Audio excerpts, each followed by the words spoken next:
নমস্কাৰ। আজি জানো আহক অসমৰ মুখ্যমন্ত্ৰীৰ তালিকা। অসমৰ প্ৰথম মুখ্যমন্ত্ৰী আছিল গোপীনাথ বৰদলৈ। তেখেতে 1946 চনৰ পৰা 1950 চনলৈকে শাসন চলাইছিল। অসমৰ ছেকেণ্ড মুখ্যমন্ত্ৰী আছিলে বিষ্ণুৰাম মেধি। তেখেতে 1950 চনৰ পৰা 1957 চনলৈ শাসন চলাইছিল। 3 নম্বৰ আছিল বিমলা প্ৰসাদ চলিহা। 1957 চনৰ পৰা 1970 চনলৈকে শাসন চলাইছিল।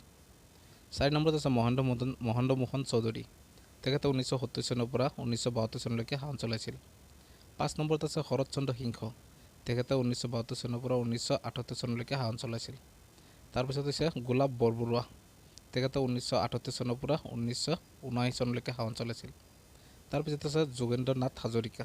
তেখেতে 1979 চনত হৈছিল। তাৰপিছত আছিল অসমৰ প্ৰথম মহিলা মুখ্যমন্ত্ৰী ছৈয়দা আনোৱাৰা তৈমুৰ। তেখেতে 1980 চনৰ পৰা 1981 চন চলাইছিল। তাৰপিছত আছে কেশৱ চন্দ্ৰ গগৈ। 1982 চনত মুখ্যমন্ত্ৰী হৈছিল। তাৰপিছত আহিছে হিতেশ্বৰ শইকীয়া। তেখেতে 1983 চনৰ পৰা 1985 চনলৈকে চলাইছিল। তাৰপিছত হৈছে প্ৰফুল্ল কুমাৰ মহন্ত। তেখেতে 1985 চনৰ পৰা 1990 চনলৈকে শাসন চলাইছিল। তাৰপিছত হিতেশ্বৰ শইকীয়া আকৌ দ্বিতীয়বাৰৰ বাবে মুখ্যমন্ত্ৰী হৈছিল 1991 চনৰ পৰা 1996 চনলৈ। তাৰপিছত হৈছে ভূমিধৰ বৰ্মন 1996 চনত।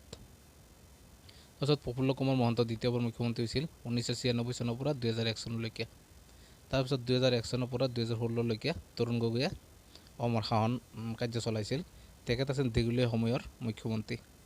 তাৰপিছত হৈছে সৰ্বানন্দ সোণোৱাল।